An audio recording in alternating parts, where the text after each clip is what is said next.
When I first started with Experity 10 short months ago, I had no idea the team that I was joining. I am so excited for you to get a little peek behind the curtain of these great innovators that work every single day, doing what they can to make the urgent care space that much better. So join me today on DX the podcast as we hear from the great innovators at Experity.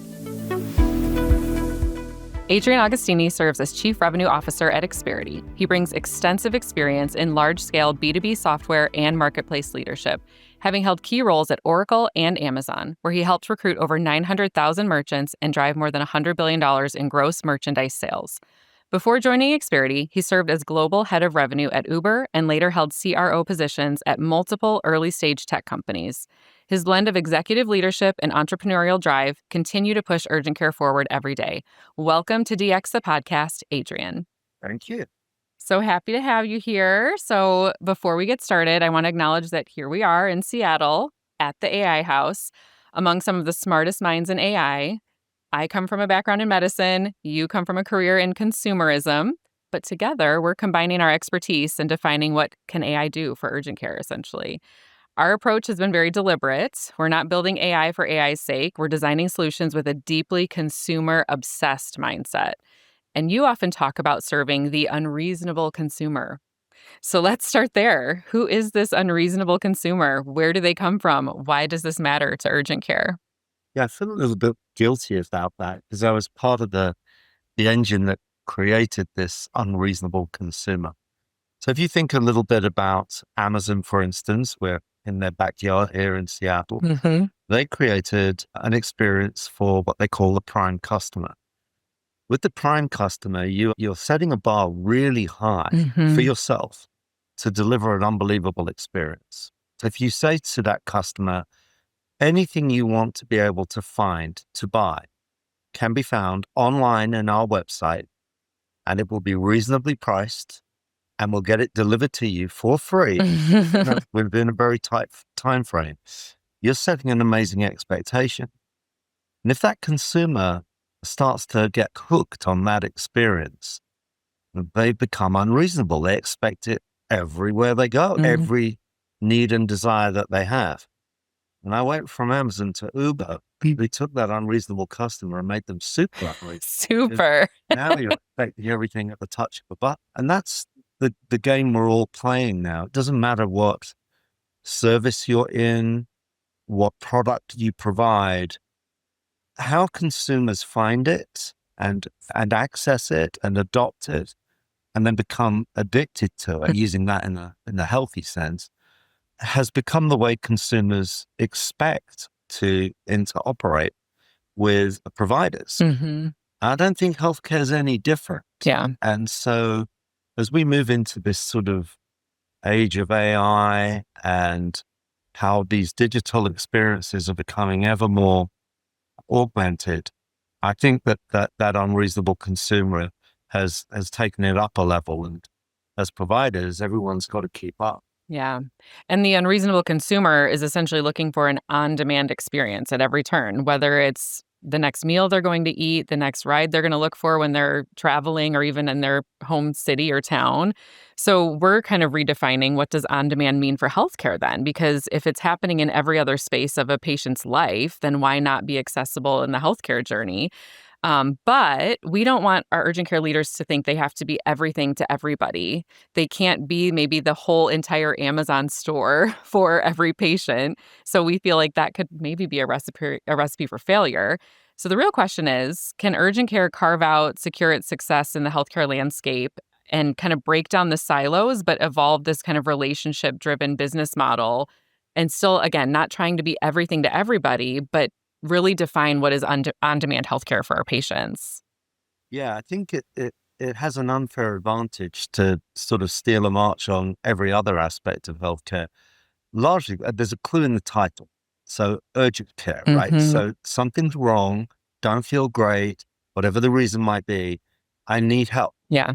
So I've got to be able to find that really quickly, something to serve my need really, really quickly. And I need to know that it's going to be a good match for what my requirement is. These days in the digital world, you can do a lot of research online before you even decide to transact anywhere. Right. Urgent care traditionally has been that. It's like a sort of episodic, there's something wrong with me, I go get it treated, and then I'm on my way. And people could go to a local center if they knew where one was, Mm-hmm. and then sit in a waiting room, fill out a form.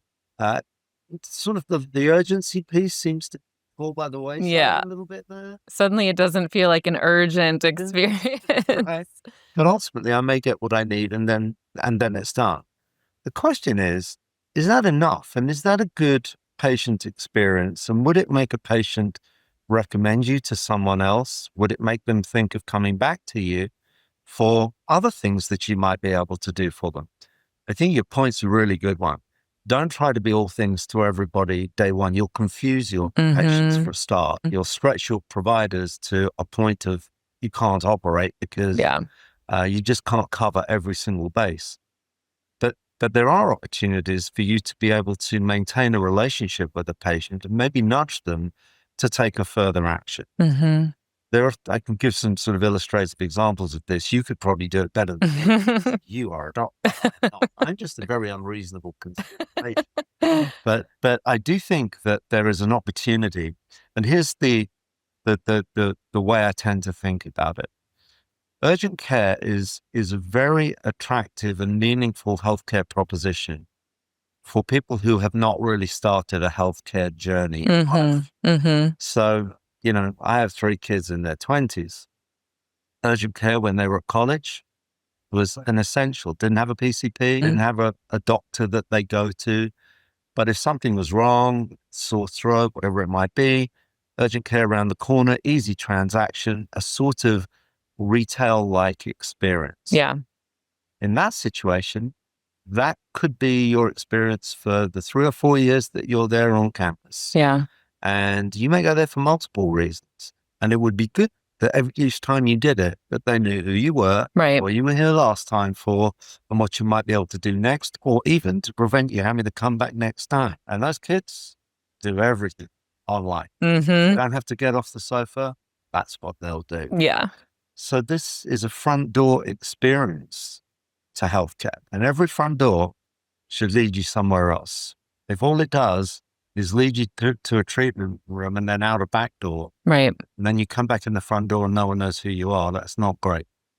These days in the digital world, it never has to be that way. So once you're in, you're in. Yeah. Now, where are you going to go?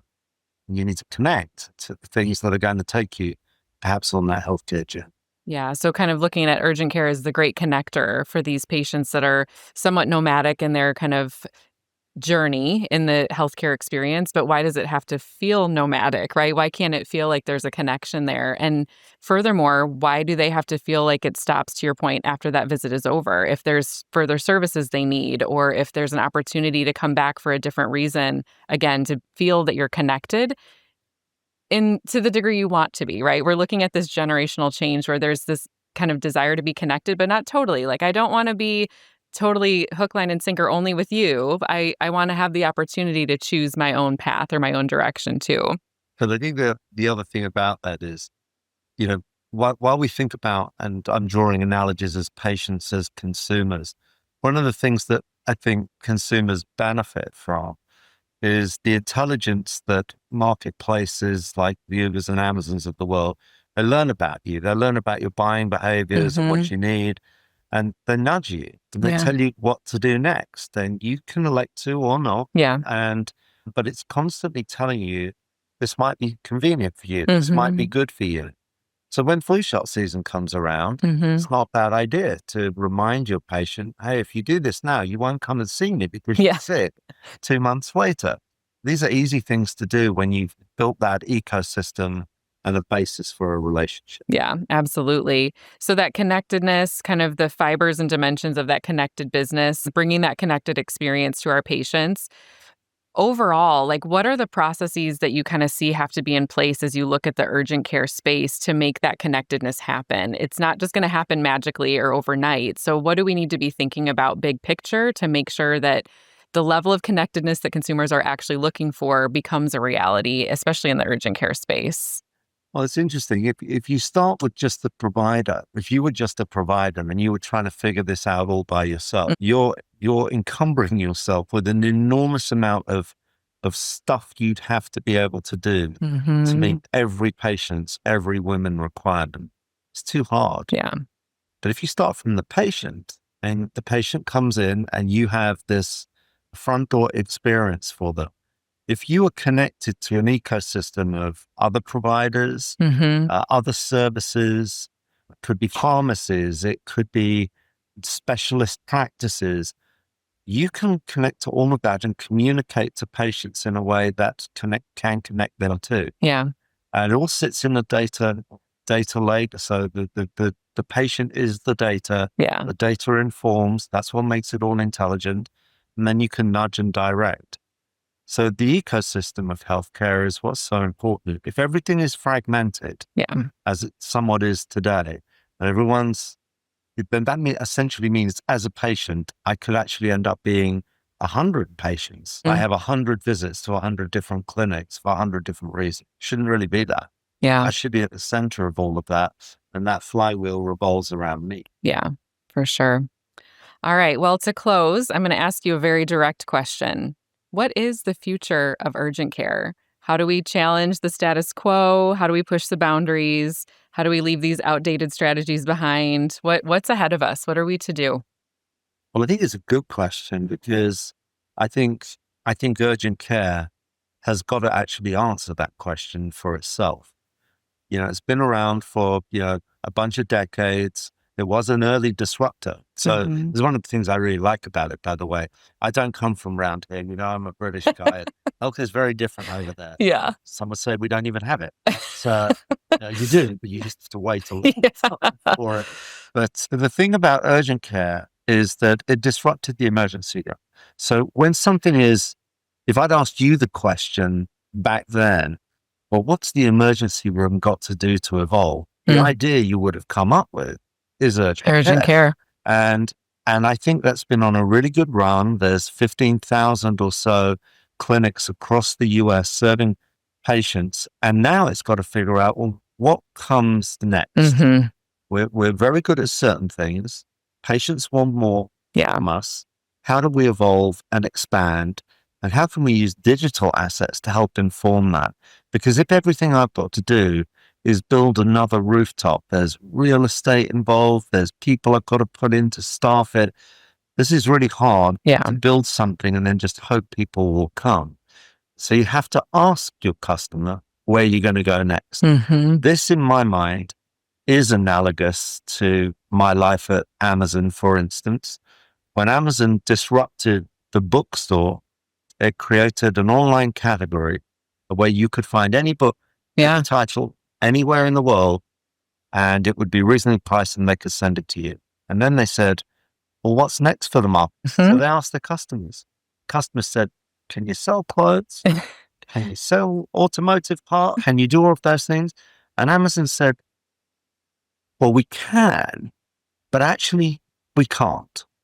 Because if we take an inventory position on every single product there is in the world, My we'll goodness. go out of business. Hmm. So what will we do? We'll create an ecosystem and we will connect all the people who do sell those things and we'll bring them to you, the customer, Hmm. because you are the most unreasonable customer in the world. And they found a way to do that by building this amazing third-party driven network, Yeah. all governed by a customer experience that keeps the bar of service really, really high. Urgent care has an opportunity just like that, a way to be connected to all of these other doorways Hmm. while being the front door to a generation that is organically digitally first. So it's listen to the patient, be the front door, and be the connector. There it is. Love it. Thank you so much for joining me. Pleasure. Until next time. DX the podcast was born out of the idea that we are ready to diagnose the future of urgent care with the smartest leaders in the industry. Find all the other episodes on Spotify and LinkedIn to keep up with us on the journey.